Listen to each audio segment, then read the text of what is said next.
नमस्कार दोस्तों, मैं रोहित स्वागत करता हूं आप सभी लोगों का ज्ञान ऑर्बिट यूट्यूब चैनल की वीडियो में। आज हम आप सभी लोगों के लिए रीजनिंग के नंबर एनालॉजी के टॉप 5 क्वेश्चन लेकर आए हैं। और इस तरह के क्वेश्चन गवर्नमेंट एग्जाम में 100% पूछे जाते हैं, चाहे कौन सा भी एग्जाम क्यों ना हो। इस तरह के क्वेश्चन जरूर आते हैं और ज्यादातर स्टूडेंट्स या तो इस तरह के क्वेश्चन आते हैं तो छोड़ देते हैं या फिर गलत लगा के आते हैं। चलिए, ये टॉप 5 क्वेश्चन कैसे होंगे बहुत इजी ट्रिक से बताऊंगा। और दोबारा कभी भी इस तरह क्वेश्चन पेपर में आते भी हैं तो कभी भी गलत नहीं होंगे, बिल्कुल सही आंसर लगाकर आएंगे। चलिए, हम क्वेश्चन की तरफ बढ़ते हैं और देखते हैं हमारा पहला क्वेश्चन कौन सा है। यहाँ पर देखिए, पहला क्वेश्चन में है कि 3 से 27 हुआ है तो नेक्स्ट 5 से क्या होगा। आप लोग बताइए, 3 से 27 किस तरह से हुआ है।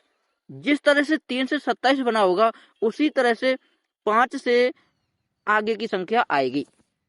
सबसे पहले आप लोग यहाँ पर देखिए, हमारी 3 संख्या से 27 किस तरह से बनी है।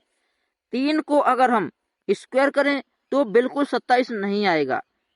यहीं पर अगर हम 3 का क्यूब कर दें, ध्यान रखना, इस तरह से अगर हम करें 3 इंटू 3 इंटू 3 तो हमें 27 मिल जाएगा। ध्यान रखना, यानी 3 का क्यूब है। इसी तरह से अगर हम 5 का क्यूब करें, यानी 5 इंटू 5 गुना 5, ध्यान रखना, तो हमें 125 मिलेगा। ध्यान रखना, 125।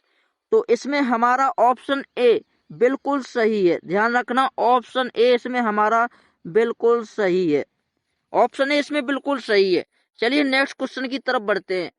हमें कमेंट करके बताइए क्या आप लोगों के क्वेश्चन समझ में आते भी हैं या नहीं। चलिए, नेक्स्ट क्वेश्चन है हमारा क्वेश्चन नंबर 2। यहाँ पर देखिए कि 4 से 20 हुआ है तो 6 से आगे संख्या का आगे कौन सी संख्या आएगी। पहले आप लोग ये देखा करो कि 4 से 20 हुआ कैसे है, क्या किया गया है, गुणा किया गया है या फिर घटाया गया है या फिर इसमें भाग किया गया है। किस तरह से, क्या स्क्वायर हुआ है या फिर क्यूब किया गया है किसी संख्या का, या घटाया गया है बढ़ाया गया है। इस तरह से सोचा करिए। एनालॉजी बहुत सरल होती है। अगर आपके दिमाग में कोई भी क्वेश्चन फिट बैठ गया तो वो सॉल्व हो जाएगा। अगर क्वेश्चन में टाइम लगाते हैं तो क्वेश्चन कभी भी सॉल्व नहीं कर पाएंगे।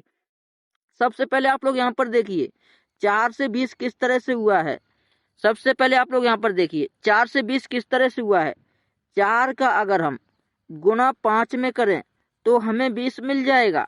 इसी तरह से अगर हम 6 में गुना 5 करें तो हमें 30 मिल जाएगा। तो इसमें हमारा ऑप्शन ए बिल्कुल सही है। ध्यान रखना, ऑप्शन ए इसमें भी हमारा बिल्कुल सही है। चलिए, नेक्स्ट क्वेश्चन तीसरे की तरफ चलते हैं। क्वेश्चन नंबर 3 है हमारा, 7 से अगर 343 होता है तो 9 से क्या होगा। चलिए, इसमें आप लोग बताइए कि आंसर इसमें कौन सा होने वाला है।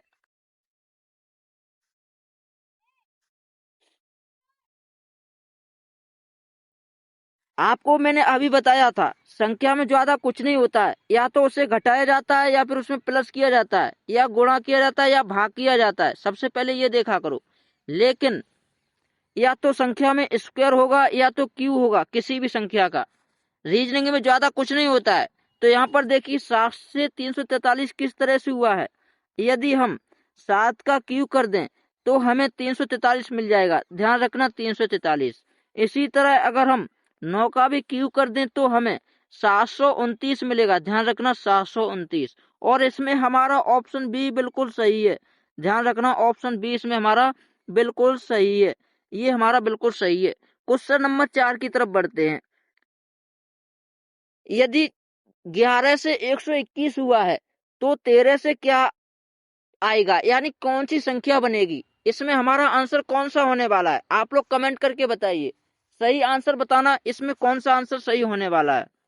ध्यान रखना, कुछ भी कर सकते हैं, माइनस कीजिए, प्लस कीजिए, गुणा कीजिए, चाहे भाग कीजिए।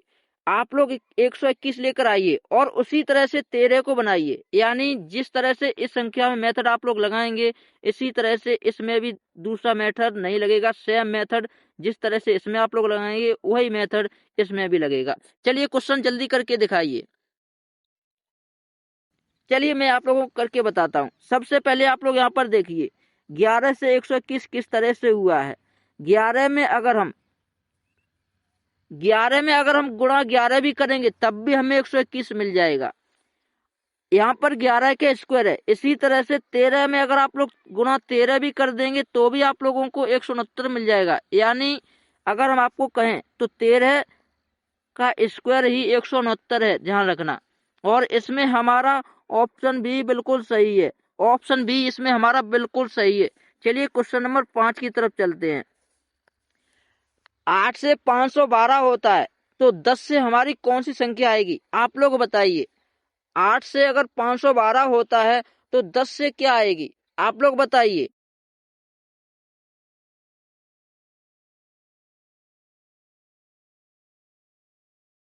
फटाफट बताइए, कमेंट करके बताइए इसका सही आंसर क्या होगा। चलिए हम ही आप लोगों को बताते हैं। 8 है क्या, 8 भी क्यू है, ध्यान रखना। 8 भी क्यू है तभी ये 512 आया है। इस तरह से भी कर सकते हैं, 8 गुणा 8 इस तरह से भी कर सकते हैं।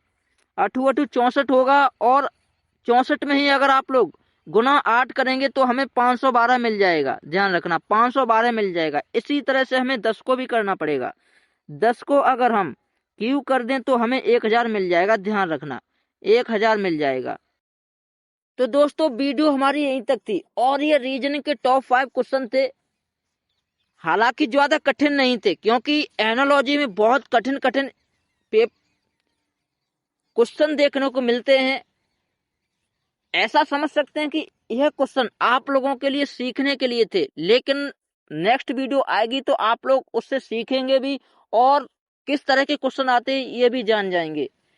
तो मिलेंगे आप सभी लोगों को नेक्स्ट वीडियो में, तब तक के लिए सभी लोगों को जय हिंद जय भारत।